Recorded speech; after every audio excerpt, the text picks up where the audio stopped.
So today I hope that I'm just going to be able to share with you some things that I've learned through my experience as a food trailblazer, as a restaurateur, as a mother, and as a woman, just like many of you here, that's up against, as I said before, the same kind of stuff. So my story starts in Memphis, Tennessee.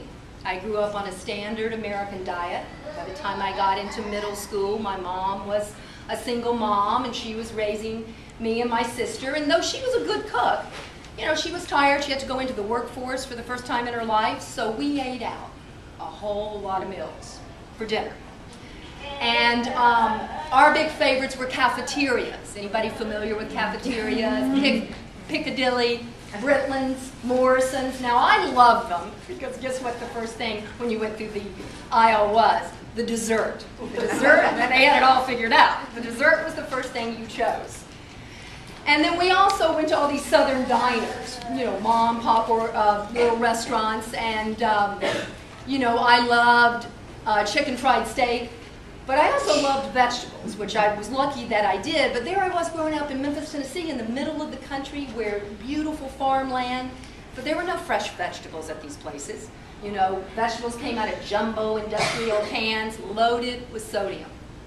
And a couple of years ago, about 5 years ago, I was in Memphis with my husband and kids, and I was so proud. I said to my husband, I know where we can go and get vegetables. We'll go to one of these cafeterias, because there'll be all these vegetables to choose from. So we end up there, and, you know, to where I am now and where my palate is now, it was so salty. You know, by not adding extra salt, the salt that was already in that can.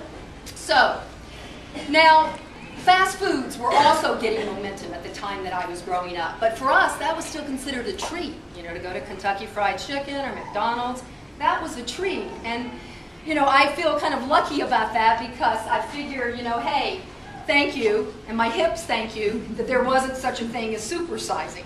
Because, you know, as a young girl, I was eating all the wrong things. I was addicted to sweets, and I had a rich dessert at every meal. And I was a cookie and a cake and a pie girl. I loved flours, fats, and sweeteners all rolled into one thing. Does that sound familiar? And I totally enjoyed eating them, and I was about 20, 25 pounds heavier than I am today. And when I go back to Memphis now and I visit, you know, my mom and her friends, the sweet little southern ladies, they're like, Anna, you were so little bitty. You know, how did you get so tiny? Do they feed you in California? You eat like a bird. You must just barely eat anything.